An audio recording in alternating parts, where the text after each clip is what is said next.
Catus Maximus here. This is an old Alltrade ratchet. Alltrade is just like a department store brand. But apparently when they came out, I suspect this is probably from the early 2000s or maybe the 90s. Apparently they were at least halfway trying. What I mean by that is this isn't just a quick release ratchet, pretty decent spring, steel center pin, but that I recognize this format here. This lever, you have this little plate, little snap rings holding it all together. It's an Easco knockoff. This is a Taiwan, made in Taiwan Alltrade, but Craftsman, True Value Master Mechanic, a lot of brands over the years have copied that Easco design. Of course, here's a genuine Easco. This is who really invented this style, and we can see the awful similarities between a genuine Easco and this Alltrade with the shape of the switch, the way that you have the snap ring on a retention plate. That's why I'm titling this the Easco style. Of course, the Eascos were American made. They did make a bunch of the really coveted Craftsman pair heads. Excuse me, I misspoke. Not Master Mechanic, but the Popular Mechanic branded ratchets also were Easco style. Pretty coarse, like a 32 or 36 tooth. A bit of anvil play. It's not the tightest 1/4 inch ratchet I've ever run into, but this design is pretty solid. Reasonably low back drag. Being coarse tooth means it has very large teeth, and they are very reliable. It can handle a lot of grit.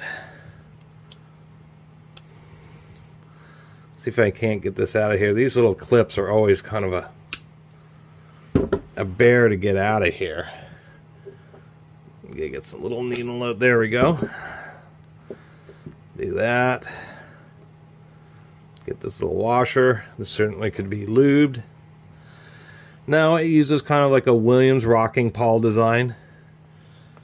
And I have a flashlight for once. That's actually not 2 teeth.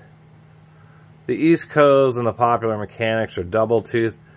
That is just an undercut, but this is a single tooth design, so they did chintz a little bit there on the pawl. It's kind of a shame they copied the East Coast design and just use a single tooth. But this is a reliable Williams and Snap-on. A lot of companies have used this type of design. It is pretty reliable. And it's a shame it's a single tooth, but it's not such a big deal. And I said it was a 36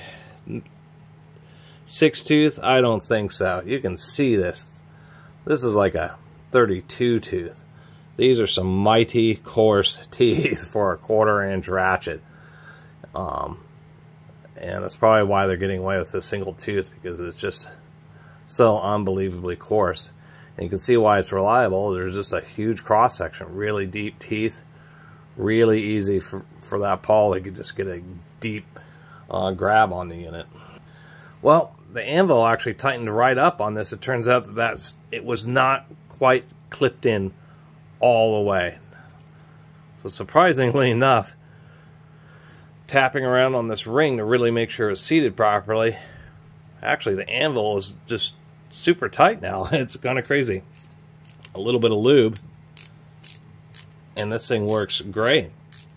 As far as like a cheesy department store ratchet back in the 90s or whenever this was available, if you had picked this up as just a basic kind of thinking it was just a cheesy ratchet, it is. It's not the greatest, not the greatest fit and finish, just kind of like thin chrome, excessive metal around the head, but probably worked out for you.